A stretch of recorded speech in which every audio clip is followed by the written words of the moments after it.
Alrighty, so the guys just left for the day. Nice, muddy, mucky, wet. Have fun working in swamp ground. But so we've got fans up and walls are pretty much up around the south side. Half the east side is up. The north side's up. We were just chatting with some fellers about how to do. I think we're gonna convert this. This was a man door. I think we're gonna bump it out a little bit and turn it into back-to-back roll-up doors so we can get what we want in and out of there without any issues. And I think we're gonna use some that go all the way to the ceiling, just go all the way up. So that'll be kind of nifty, but it's kind of exciting to see it all starting to come together a little bit more. So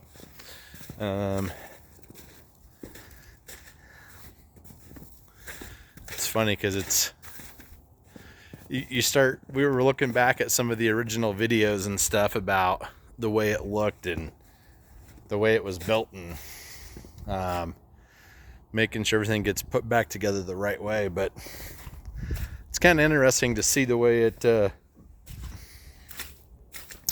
came apart and just how big it is again and how small it is, and just kind of this weird back and forth. But it's cool to see the walls up, and progress is certainly being made. And I think what we're going to find is like a lot of little things, like the springs that we got to find that just rusted over time in order to open this.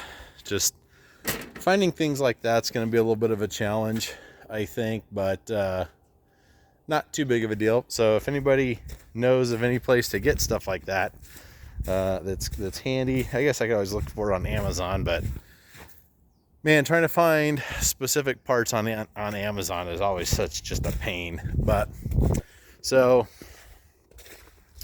we got plastic for the demising wall, which is the inside of this wall here. So that's going to be white corrugated plastic. And then once we get that done, then this part here is going to be just clear corrugated. And the whole point of that is so that when you turn the fans on, they pull air from this side through the vents, through the swamp cooler system and out. So you want it to be blocked off and blocked off so that it pulls air specifically one direction and one direction only to get good ventilation. So, and then the same thing is true on this side. So if you want to keep this side cool, you pull more air on this side specifically. So that's literally what the point of the demising wall is so that you can isolate your airflow. So basically what you do is you close this door, and when you close that door, and you have a wall all the way up, right? So when it pulls air, it has to come through this area and out these fans. I think eventually what we're going to do is, so this will be our, right here by the entrance, we're going to put up shade cloth, and this will be our hardening off area. So when you transplant plants and you go to put them in the field, you have to have them what's called hardened off. Means they have to spend some time in the sun, in the wind, get used to UV rays and everything else. So I think this is going to be our hardening off area.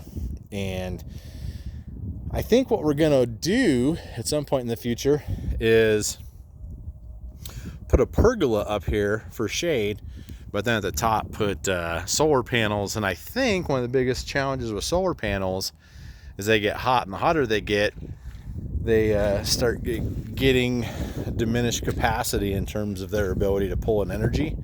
So I'm really curious how much those fans, when they blow air this way back towards us, how much airflow they're going to push into those fans and how much they're actually going to cool down those solar panels. So that's one of those things that'll be interesting to see. As far as lighting for the head house goes, I just ordered these off Amazon. I'll let you guys know how they work. But we're going to put 2 little solar panels up there. And then they have drop down LED lights that we'll put in that should give us plenty of lighting with no electricity needed. They've got little batteries in them, and they'll work in the daytime or in the nighttime.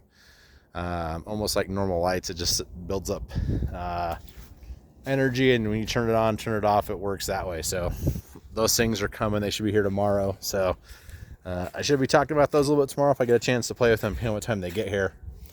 But it's funny, there's a little bit of an echo in here now. So, and yeah, kind of interesting. It's coming a long way. We got the plastic for the top is in Denver. We got to go pick that stuff up probably tomorrow. We ordered some extra parts from the manufacturer, and we got to wait for that stuff to show up. When that stuff shows up, we'll get those hopefully tomorrow.